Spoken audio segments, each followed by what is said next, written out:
welcome to Probable Causation, a show about law, economics, and crime. I'm your host, Jennifer Doliak of Texas A&M University, where I'm an economics professor and the director of the Justice Tech Lab.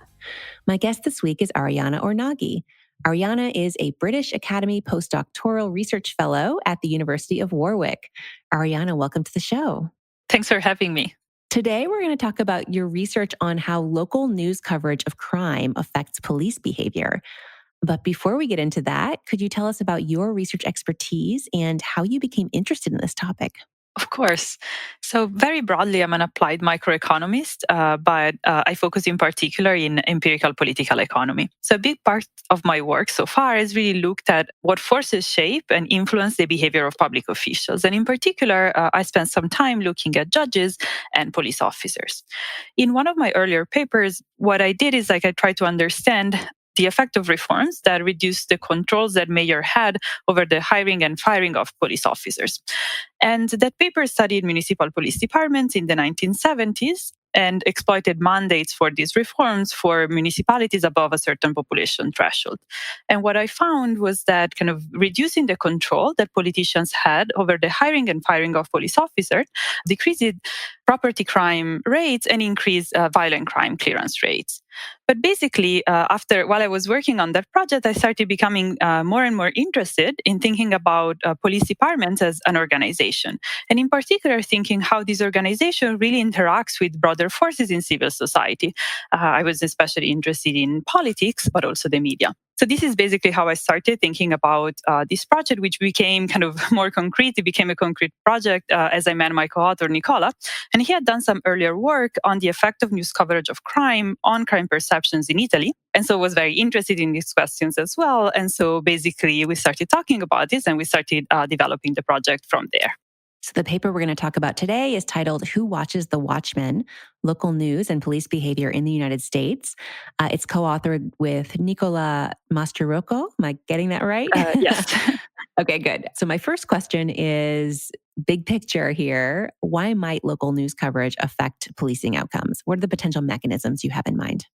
So we started from kind of the general understanding that the media influences the behavior of public officials. And there exists a kind of a long tradition in the social sciences more generally, and in economics as well, that has really tried to make this point. And generally, we think that the media or news coverage, kind of more specifically, of local events and of public officials might impact their behavior through two main mechanisms. On the one hand, the media really provides information to the public about what the public officials are doing. And so there is this monitoring channel that affects public officials' accountability. And on the other hand, there's also evidence that really what news the media decides to cover really influences individuals' perceptions and beliefs. What this means is that potentially this can also translate into demand for specific policies, and public officials might also be responding to this. So as a starting point, based on this broader literature, we can think that the news might be important for influencing the police as well.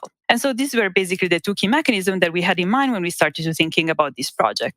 But actually, thinking about kind of the relationship between the news and police a little bit more is actually particularly interesting. And this is because a lot of what local media talks about and local news talks about is crime. And crime is clearly very directly related to perceptions that people have about what the police are doing and the police themselves. What this suggests is that local news may be especially relevant for monitoring on the police and influencing individuals' perception of crime. And we think that this latter channel is very likely to be at play here. This is because we also know, in general, we think that crime perceptions are very much influenced by news coverage of crime. And this is even more so than how they're influenced by actual crime rates. So definitely this idea that the news might matter for public opinion and for what the police are doing was definitely there. Now, in addition to this, so in addition to what we can expect based on the broader literature on the effect of media on public officials, there are also additional mechanisms that could be at play here and influence in particular the proxy for police behavior that we use, which are clearance rates. So, for example, potential ways in which this could happen is through community cooperation and tips that come from the public once they are exposed to specific crime incidents, or there could also be a direct effect on criminals' behavior as well. And just to clarify for listeners, clearance rates are what? Sure. So clearance rates are defined as total number of crimes that are cleared by the police over total crimes. And for a crime to be cleared, in general, it has to be the case that an individual has been arrested, charged, and turned over for prosecution, or kind of an individual responsible for the crime has been identified but cannot be directly arrested. So you can roughly think of them as arrest rates, although they're not 100% precise. Yeah, as in everything in crime data, it's complicated, but it's sort of a proxy for how many crimes they're solving. Yes, exactly. Okay, so before this study, what did we know about whether and how much local news coverage matters? So, in general, as I kind of just briefly mentioned, there is this existing kind of broad literature on the effects of media on the behavior of public officials. So, there is a large set of papers that really show that the information that is provided by the media on what public officials are doing is really important to facilitate the monitoring of these public officials and therefore their accountability to the public and to the local citizens they serve. Here I'm thinking, for example, about traditional papers that really study kind of the news coverage of politicians on how much they respond to their constituencies. And there are kind of classic papers that have done this for Congress. So, and this is true generally for Congress or for higher level of the political system, but there's recent evidence that has really shown that the kind of local news is very key in this. And this is because if local news is not talking about the local officials, there's not that much information that the public can get on them. Whereas if you're thinking about congressmen, there are multiple media sources that are going to be talking about them. And so local media really is important, and local news in particular is really important for providing voters with information about kind of these more local candidates. And for example, there's some interesting works that are shown that this information allows then the voters to evaluate the candidates separately for kind of their national or partisan assessment of them in general. Now, papers along these lines of how much information and monitoring matters have also been written in the criminal justice setting. Also in this, there's a very classic example of a paper written by Lims, Snyder, and Stromberg that shows how newspaper coverage of trial courts really influences the sentencing decisions for certain types of judges. In addition to this, and even this is not on local news, there is some evidence that media content matters for what judges are doing. And for example, there's a very interesting recent paper by Elliot Ash and Michael Poiker that look at the effect of Fox News on sentencing decisions. And I find this paper especially interesting because it really highlights kind of the second mechanism that I talked about before. And that is that what news the media cover really matters for perceptions. And this perception might feed back into what the public officials are doing. And they provide some suggestive evidence along this line. And similarly, there are kind of additional papers in this direction. There is interesting work by Us and Philippe that really show, for example, how crime coverage of crime influences what juries decide in France. And since you're particularly focused here on police behavior, what did we know about how oversight of any kind, I guess, affects what police do on the job? So this is a very interesting, and I think it's a very timely question. And in fact, especially in recent years, there's been an increase in kind of the amount of research that has been devoted to this type of question, really trying to understand how external monitoring and local oversight really affects what the police are doing. So, for example, a lot of this work has really tried to understand whether the so-called Ferguson effect is happening in real life. And the idea of the Ferguson effect is that an increase in scrutiny, especially following episodes of police misconduct or police officers-induced fatality, potentially affects police behavior. And in particular, it does so by reducing the amount of discretionary police activities that these police officers are doing. So there have been quite a few papers that have looked at this recently. I'm thinking, for example, of papers that study how police behavior really reacts to increase in self-monitoring and public monitoring. There's a recent paper by Rivera and Ba that does this studying the Chicago Police Department. And what is very interesting in this paper is they find very different effects of self-monitoring that comes from the police themselves, so that comes through union directives, versus public monitoring that comes from the outside. And I think this is a theme that is going to become clear also as I talk through my result. And that is the fact that different type of monitoring and different type of oversight can potentially have very different effects.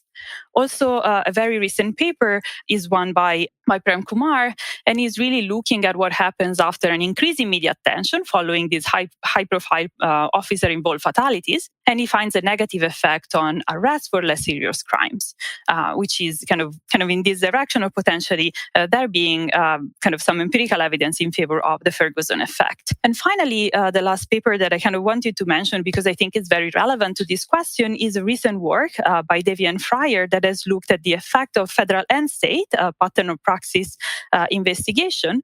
But basically, so what they find is that this type of investigation can have different effects depending on kind of the specific setting that they happen in. And in particular, if there's been additional attention that is being already placed on the police departments because of episodes of police misconduct and police violence. So in general, what this paper really point to, also, as I mentioned before, some of them quite explicitly, is really that the type of attention and scrutiny really matters. And this is going to be very much in line with what we find later in our paper and the results I'm going to be talking about. So what are the hurdles that researchers like yourselves have to overcome in order to measure the causal effects of local news coverage on outcomes like police behavior? Are the challenges mostly related to getting the right data, or is it about getting, identification and natural experiments, or is it both? So it's a little bit of both. So definitely kind of, when we started thinking about the project, the main challenge that we faced was really trying to get exogenous variation in news coverage of local crime. And we think that this is really important to answer the question, because you could imagine a scenario in which maybe clearance rates are declining and the media starts talking about the police and starts talking about clearance rates more. And so, this could really, if we just looked at the correlation between the two, we could really identify a direction which goes in the opposite direction. Instead, what we really wanted to do was to identify causality going from news coverage of local crime to the police. Now, the way in which we do this, and I'm going to talk about it more as I talk about the paper, is that we use a shock to news coverage of local crime that is really related to the supply side. And in particular, we are going to be using acquisitions of local TV stations by a large broadcast group, Sinclair. Now, as I mentioned earlier, an additional challenge was also finding the right data. And to explore, kind of to give a proper answer, I think, to the question, we also really wanted to document the changing content. And in order to be able to do that, we had to collect kind of a large data set of local news that would really allow us to understand how news coverage of crime was changing. Was it changing because they were talking about arrest less, or they were talking about crime less? And we think that kind of being able to do so really adds a lot of nuances to what we are doing in this paper. So as you mentioned, you used the acquisitions of local television news stations by the Sinclair Media Company as a natural experiment. So give us a little bit more context here. How many news stations did Sinclair buy over this time period? What was the time period? And where were they located? Sure. So we're studying local TV stations and local TV news in particular. And if you think about the local TV market in the US in the last 10 years, the clear trend has been one of increased concentration.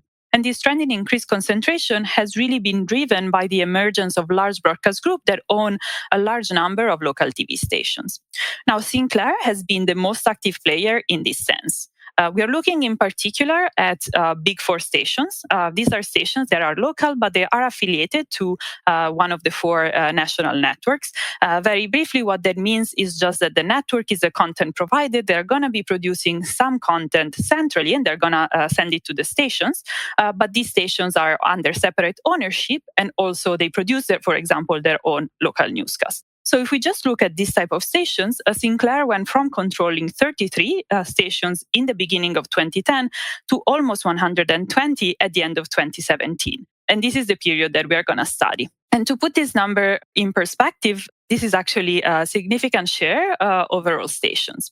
And basically, Sinclair, by the end of 2017, was almost reaching 40% of the US population. And this is a relevant number because it's the maximum share of the population that every single owner is allowed to reach according to FCC regulation. Now, importantly, acquisitions were quite spread out geographically. And this is also really driven by FCC regulations that restrict the number of stations that a single owner can control in a media market. What this means is that if you're Sinclair and you're looking to expand, well, you're not going to be able to do so by buying up all the stations in a media market, but you're going to do so by entering different media markets. And so when we are thinking about a Sinclair acquisitions of these big four stations, this is going to be equivalent of entering a new media market and Sinclair controlling one out of four stations. And then, so how did Sinclair change the local news coverage in the stations it bought? So, based on what we knew from the beginning, and this was really based on existing evidence and anecdotal evidence as well, we expect Sinclair to affect content into two principal ways. So, first of all, when Sinclair buys a station, what tends to happen is that there is a nationalization of news coverage. And this really comes at the expense of local stories. So this was important for us because it was really what we thought we could use to get variation in news coverage of local crime. And this is the treatment effect and the changing content we are interested in estimating. But in addition to this, something that you want to have in mind when you're thinking about Sinclair is that Sinclair is also a quite right-leaning broadcast group. You can think of them as the Fox News channel of local TV. And so it is also likely that when they buy a station, there is an increase in the conservative slant. And we really wanted to be able to disentangle the two changes in content. And this is something we want to be able to control for in our identification strategy. All right, so let's talk about that strategy. How do you use these events to measure the effects of news coverage on crime? So, as I mentioned before, Sinclair expanded quite a bit in the period that we study. And this acquisition really gives us some nice variation across time and across space. We suggest that we can really use this staggered variation in a difference in differences design. However, as I just mentioned, when Sinclair acquires a station, content is going to change in multiple ways. On the one hand, there is this decline in local news coverage. That's what we are interested in. But at the same time, there's also likely to be an increase in conservative slant. Now, to answer our research question, we want to disentangle the two. And in order to do that, we look for a control group that is exposed to Sinclair's conservative slant, but does not directly experience a decline in news coverage of local crime. So how do we do this? How do we identify this control group? Well, we exploit a feature of the setting. So remember, we are studying local TV stations, and local TV stations are stations that whose signal is only available within a restricted geographic area, and this area is going to be called a media market. So by definition, really, all households in a media market have access to the same local TV stations offerings. What this means is that after Sinclair enters a media market, all municipalities that are located in this area are going to experience the overall change in content that is associated with Sinclair.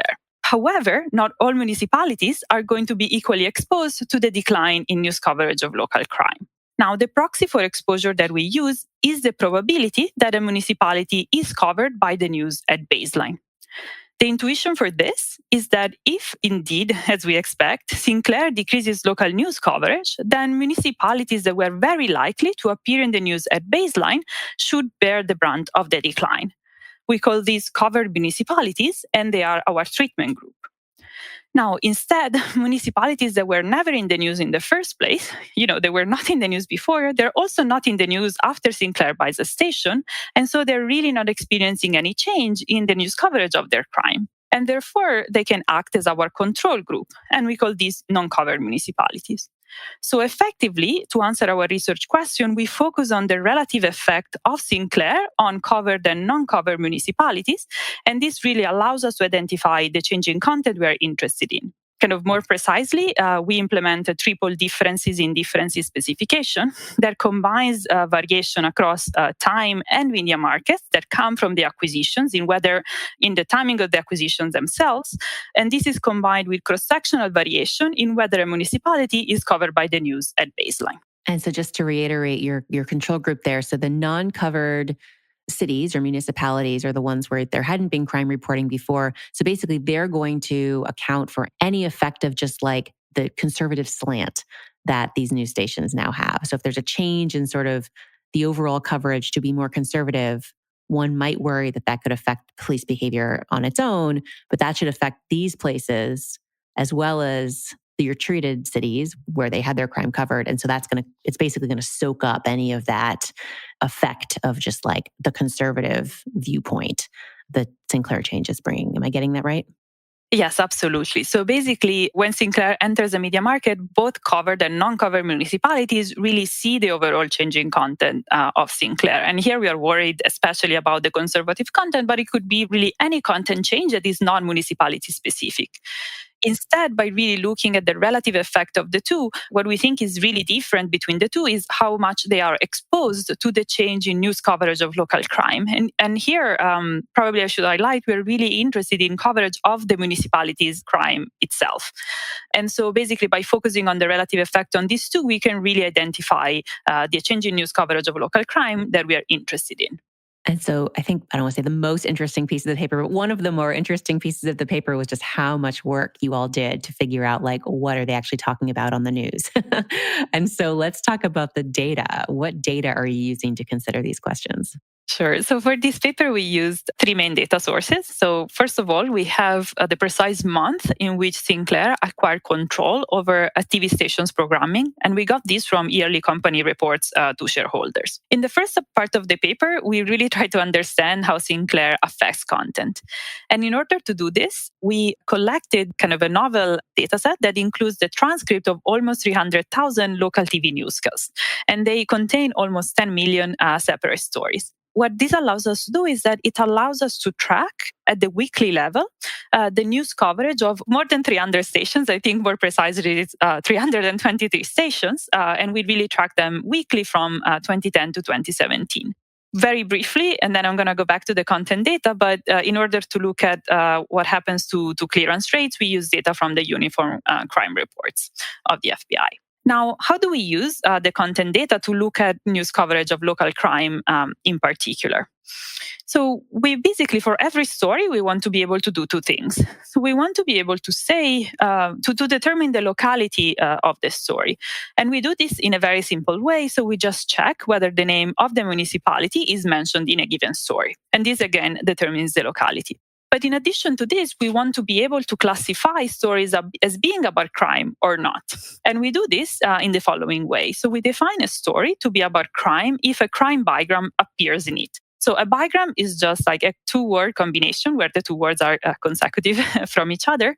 And a crime bigram is going to be a bigram that is much more likely to appear in an external pre-tagged crime-related library than in a non-crime related one. So what are the libraries that we use? Well, we use the New York Times Metropolitan Desk articles that are about crime. As the non-crime library, we use all other New York Times Metropolitan Desk articles. And we use the Metropolitan Desk articles because we wanted to be able to capture language that was appropriate to local news. And what was nice about using this library in particular was that it was easily available and also a pre-tagged corpus. So we already knew whether this library was about crime or not quite easily. Could you give us some examples of some of these crime bigrams that you found? Like, what types of phrases are showing up here in the crime stories? So we were very much reassured when we look at these crime bigrams, and they all made intuitive sense for us. And so the bigrams that, for example, that we see are law enforcement, police officer, police said, second-degree murder. And what we especially liked about the bigrams that that our procedure identifies is that they are quite general. So a potential concern that you might have is that, well, of course, the New York Times is quite liberal. You can think of the New York Times as being like a liberal media source, and Sinclair is more on the conservative side. So potentially you might be worried that what is going on is just that Sinclair is talking about crime in a slightly different way. And this is indeed something that is going on. But even if Sinclair is talking about crime very different, they are still likely to say police said or police officer or law enforcement when they're talking about crime. And this, I think, really speaks to our procedure being robust and not being driven by this different ideological view on crimes. Okay. And so remind us what the outcome measures are that you're interested in here. So for the first part of the paper, where we look at content, we define an outcome, which is an indicator variable equal to 1 if a municipality was mentioned in a crime story by station S in week T. So by a given station in a given week. Now, in the second part of the paper, where we start and think about how this affects the police, we are looking at clearance rates, which again are defined as number of crimes that are cleared by the police over total crimes. So a measure of crimes that are solved by the police. Now, we think that studying clearance rate is very interested in this setting. And this is because clearances and arrests more generally are very sensitive to the actions that are taken in the immediate aftermath of a crime. And so they've often been used in the literature to study police effort. But in this setting in particular, they can perhaps help us understand what type of crimes the police is prioritizing. And that's why we think that studying clearances is kind of an intuitive proxy for what we want to measure. All right, so let's talk about the results. What do you find is the effect of Sinclair's acquisition of a television station on local news coverage of crime? So, our main result here is really that ownership matters for content. After Sinclair acquires the station significantly decreased its coverage of local crime. In line with our intuition for the empirical strategy, the decline is especially large for municipalities that were very likely to be covered by the news at baseline. So, to be a little bit more precise, what we find is that after acquisitions, covered municipalities are 2.2 percentage points less likely to be in the news with a crime story than non covered municipalities. And this corresponds to almost 25% of the baseline mean. Now, you may think that a 25% effect is quite large. Indeed, it is. But it is in line with kind of existing evidence of how much Sinclair really nationalizes news coverage. Now, something that is very kind of a result that I think is quite important to think about what is going on is how our other stations in the same media market really reacting to Sinclair acquisitions as well. And something that you might be really worried about is that, this is nothing that has to do with Sinclair. It just so happens that crime is really changing in these municipalities, and we know that crime rates are pretty much they're an important determinant of news coverage of crime, or perhaps the demand for local crime stories differentially changing in these covered versus non-covered municipalities. And so to speak to that, what we do is that we really look at what is happening to the news coverage of local crime of stations that are in the same media market. So they're really talking about the same places, but they are not themselves acquired by Sinclair. And what we find is that the crime coverage of these municipalities is really not changing. There's really basically no effect of a Sinclair acquisition on them. And we think that this is interesting, first of all, because it reassures us that we're really picking up something that is an editorial decision on part of Sinclair. But in addition to this, it's also, if we put our hats of, media economists on, it's also interesting because it is showing that these stations are really not reacting to the changing content on part of Sinclair, which is perhaps not something that we were expecting beforehand. Yeah, it is sort of interesting to think about, the news coverage as sort of responding to local demand. You might expect as an economist for all these television stations to basically be broadcasting the same thing. So it is interesting that that doesn't happen. Yeah, and definitely, I think this is interesting for us because I think it points to the fact that there is demand for kind of this news coverage of local events and news coverage of local crime in particular. And basically, what this points to is that if we think of the IO of Sinclair, is that what they have is really a different business model. So they are able perhaps to deal with the fact that maybe viewership is going down a little bit, and there's some existing evidence that is consistent with some of this going on, so that the Sinclair acquisitions decrease viewership a little bit. But they're able to put up with this and the potential advertising loss that come with a potentially lower viewership because they have a different business model. So in particular, they probably have very large economies of scale from operating part of these stations jointly. Interesting. All right. So then the next set of results you have are looking at the effect on crime clearance rates, which is your measure of police behavior. So what do you find are the effects of Sinclair on clearance rates? So our main result is that the change in news coverage of local crime matters for policing. And our main outcome of interest to start are clearance rates for violent crimes. And what we find is that after Sinclair enters the media market, covered municipalities have a 4.5 percentage points lower violent crime clearance rate with respect to non-covered municipalities.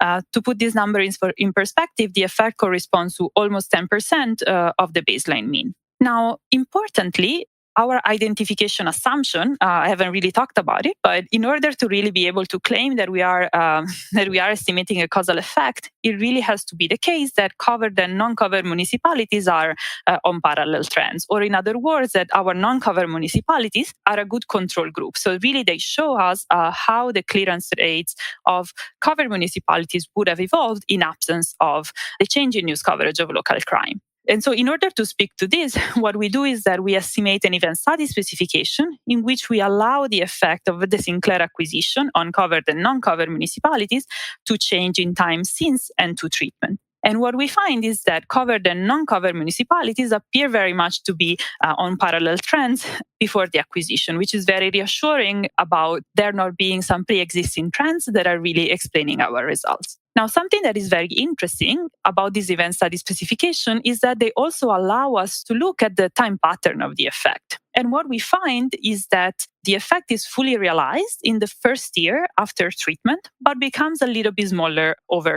time. And I haven't mentioned this before, but what we saw instead in the news coverage of local crime was, again, parallel trends leading up to the acquisition, but an effect that was becoming larger over time. So what can explain this?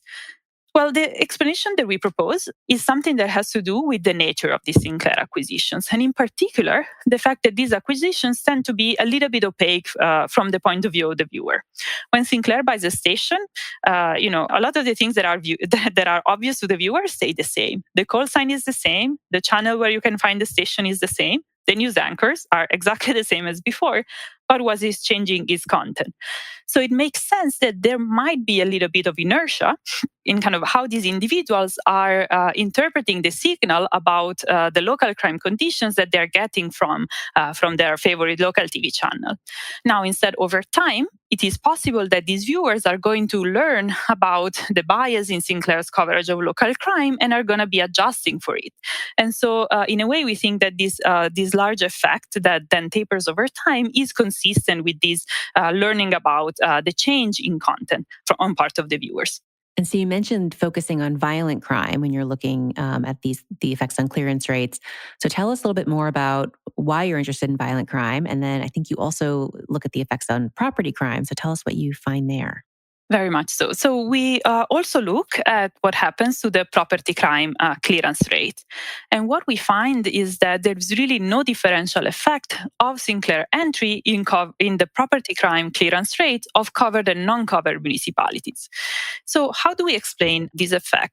So our explanation for this really has to do with the effect that not only local news has a very clear crime focus, they actually have a very clear violent crime focus. With our content data, something that I think is really nice is that we are able to classify whether each crime story is about a violent or a property crime. And kind of very descriptively, we find that about 75% of all local crime stories are about a violent crime, and only about 15 to 20% are about a property crime. And the reason why these don't sum up to one is because we cannot classify about 10% of the stories. But I think that these descriptives actually mask an even starker heterogeneity that is really driven by the fact that, that property crimes are actually more common than violent crimes. And so, for example, if we normalize the number of stories about a given type of crime by the number of offenses that are reported for that municipality of the type, we really see that that this heterogeneity is even larger. And in particular, property crimes have really a negligible probability of being covered in the news. And we think that this is consistent with the changing content really being important for violent crime and not for property crime themselves. So you do a few analyses to try to understand the mechanisms. So tell us a bit about what you do there and how you interpret those results. We propose for our findings is one that really has to do with crime perceptions and salience of crime in the public opinion.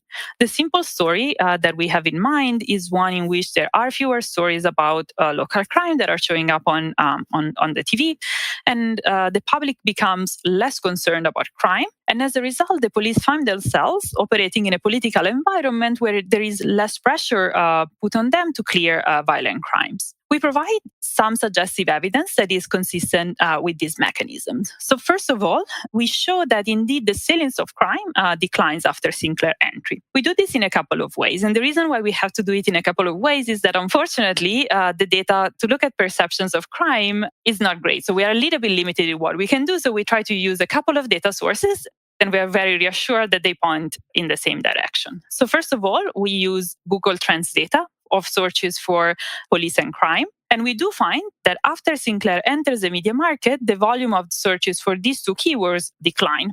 This is not going on for other placebo searches, such as weather or YouTube. Now, this is suggestive that the salience of crime going down, but this analysis is run at the media market level. So we complement this with some survey data where people are asked about what is the most important problem that is facing the country, and crime is one of the options.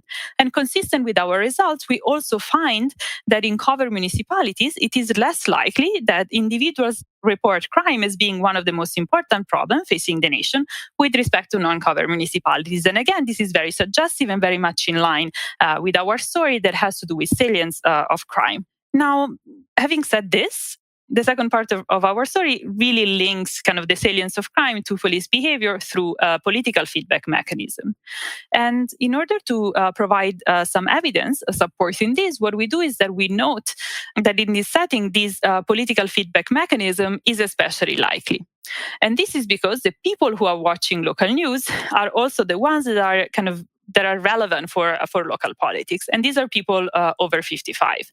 So, for example, we use data from a survey that shows us that people who are above 55 are 25% more likely to watch local TV news, but they are also 50% more likely to attend local political meetings.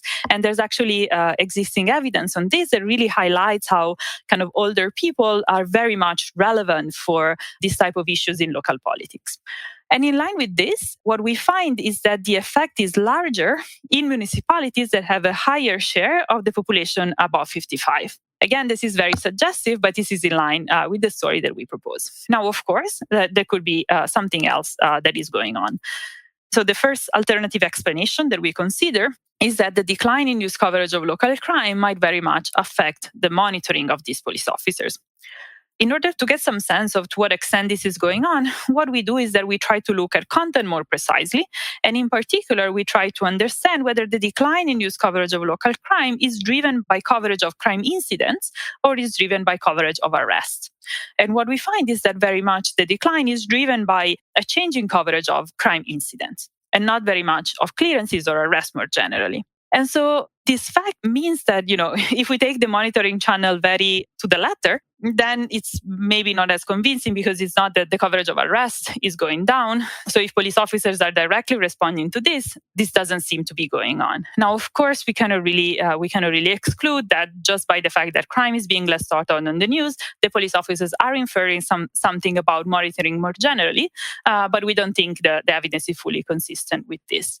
Now, the second alternative explanation that we think could very much be behind the result is a decline in community cooperation. Now, if we think of community cooperation very broadly, I think there's generally an agreement that this is important for determining clearances, that this is important for police investigations. There is some evidence that what really matters for community cooperation are perceptions of the police. And what is interesting is that even if perceptions of crime are very much changing, it's a little bit unclear whether perceptions of the police are changing as well. Because if anything, you're seeing less coverage about crime incidents and an equal amount of coverage about arrests. So it is possible that your perceptions of what the police are doing is not really changing very much. And so we find that, again, that this explanation is possible, but it's not fully consistent with what we are finding. Now, it is possible that there may be some effects on tips, but we have a sense that this is an important but quantitative limited phenomenon. Now, finally, a final alternative explanation is that there could be some direct effect on the behavior of criminals themselves, of people committing crimes.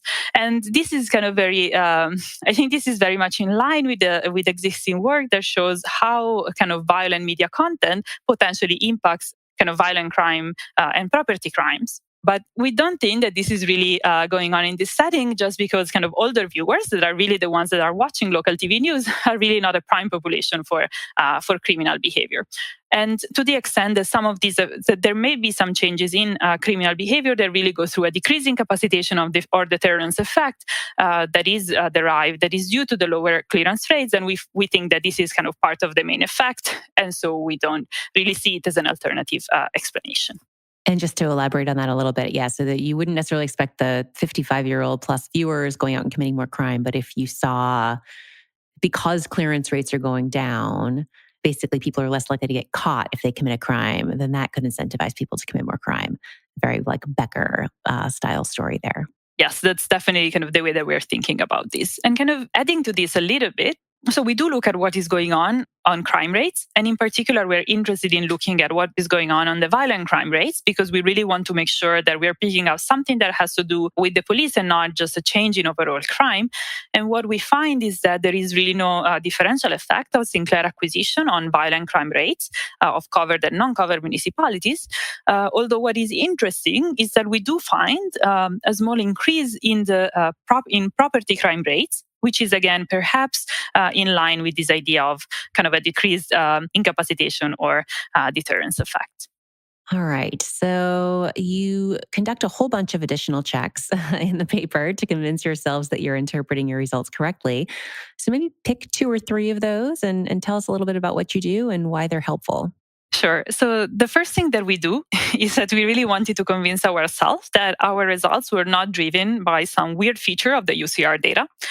So the uniform crime reports are reports that are submitted from agencies to the FBI, and then the FBI releases without doing some quality checks. And so there has been extensive literature in the economics of crime that has really shown potential pitfalls with this data. And in particular, people are really worried about the fact that sometimes, you have really crazy outliers, and we really wanted to ensure that this was not what was driving our effect.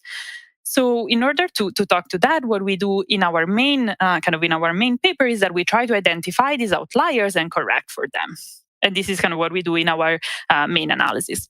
But nonetheless, we try to look at as a robustness check at whether kind of, for example, winsorizing the data or identifying these outliers was potentially driving our results. And we don't find any evidence on that, which just from a data perspective was very reassuring. Now, a robustness check that we think is also very important, and it's more important perhaps from a more substantive point of view in terms of identification, is the following. So, as I said before, identification really relies on the parallel trend assumption. We use event study specification to show that there are no pre-existing trends in covered versus non-covered municipalities relative to a Sinclair acquisition. So what this does is that it eliminates concern of something going on before the acquisition, but still it could be that there may be shocks that are contemporaneous to the acquisition that affect both clearance rates and the acquisition themselves. So for example, we might be really worried that what is going on is that Sinclair is entering media markets that are growing faster or that are not growing that fast. You can have stories going both ways. Now, what is nice about our triple difference in differences specification is that it allows us to control for any media market level shock and in a media market level trend that affects all municipalities in the media market at the same time. Now, you could still be worried that what is going on is not something that has to do with the media market, but something that has to do with covered municipalities specifically. And that we cannot really control for directly. But what we can do is that we can look at whether our results are robust to using only acquisitions where Sinclair does not buy a single station, but actually buys a bundle of stations by acquiring a smaller broadcast group. In these cases, we think that entry is less likely to be endogenous. It's less likely to be specific to what is going on in certain cities, but it's just because a smaller broadcast group has gone on the market and Sinclair is able to buy them. And so we check whether our results are robust to restricting to this type of acquisitions only, and we are very reassured that they are.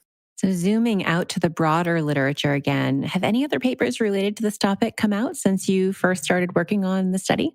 So very much kind of when I was talking about all the literature on the effect of local oversight, a lot of the papers that I mentioned are actually very recent. They all kind of came out as working papers in 2019 or 2020. So I think that this really points to the fact that this is a very timely issue, and I think there's a lot of interest in really trying to understand kind of how do this police department respond to oversight that comes from the broader civil society. And definitely thinking about these papers, we think that it's very interesting to compare our findings with the general result that comes through this paper that sometimes increased attention that comes from the media decreases clearance rates and in general decreases kind of police effort and what the police are doing. So what we find is different. So what we find is that if there is less media attention, you might get the same effect. And I think that what this really points to, as I was mentioning earlier, is really the fact that the type of attention and the type of oversight really matters.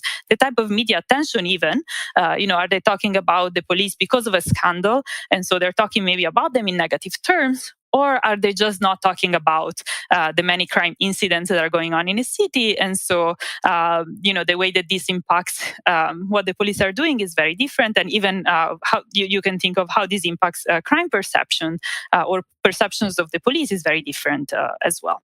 So, what are the policy implications here? What should policymakers take away from your study and the other work in this area? So, I have a policy implication for our paper that I want to talk about because I think it's very interesting. It's perhaps a little bit less relevant for kind of a criminal justice audience.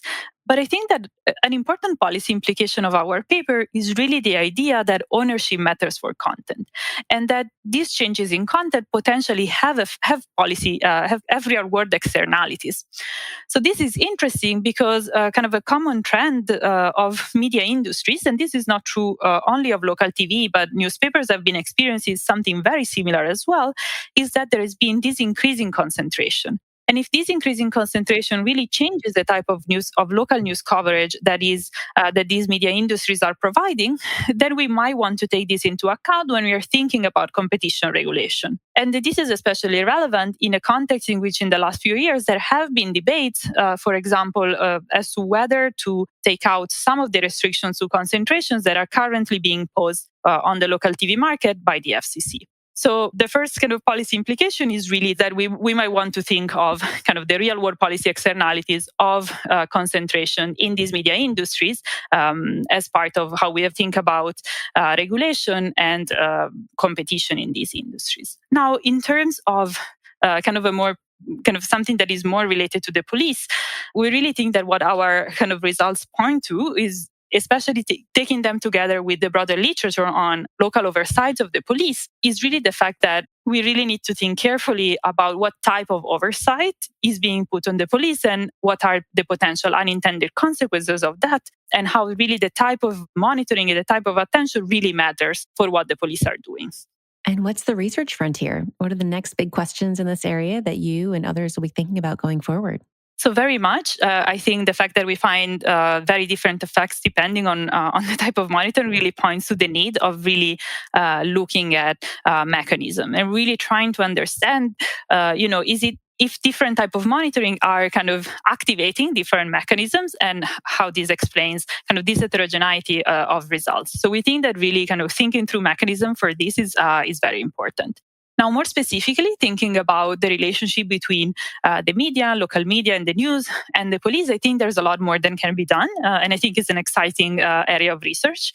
So, for example, we have looked at clearance rates. You can think that there may be other type of outcomes that one might want to look at. So, for example, something that would be great to look at is how does influence, for example, police misconduct. Of course, there are strong data limitations in doing that, but I think that's something that would be important to study. Also, the type of kind of, in terms of different types of media monitoring, so we are looking at kind of these overall changes in the media landscape that are kind of long lasting. They last for a few years, but you might be also interested in kind of short-term shocks to coverage of crime incidents or of what the police are doing.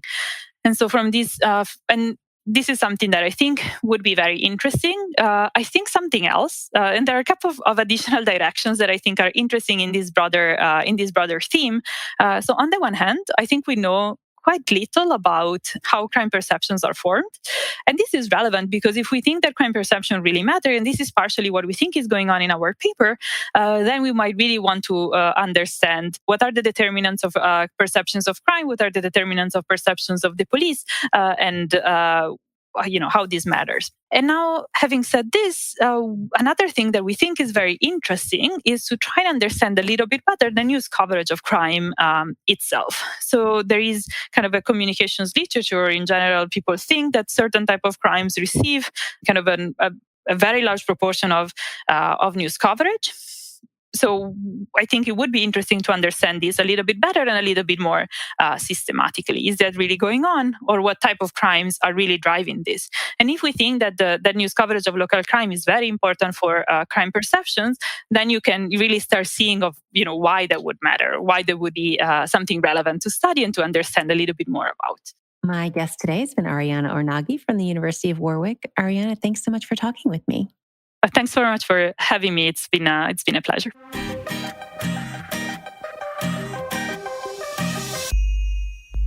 You can find links to all the research we discussed today on our website, probablecausation.com. You can also subscribe to the show there or wherever you get your podcasts to make sure you don't miss a single episode. Big thanks to Emergent Ventures for supporting the show, and thanks also to our Patreon subscribers. This show is listener supported, so if you enjoyed the podcast, then please consider contributing via Patreon. You can find a link on our website. Our sound engineer is John Kerr, with production assistance from Haley Griesaber. Our music is by Werner, and our logo was designed by Carrie Throckmorton. Thanks for listening, and I'll talk to you in 2 weeks.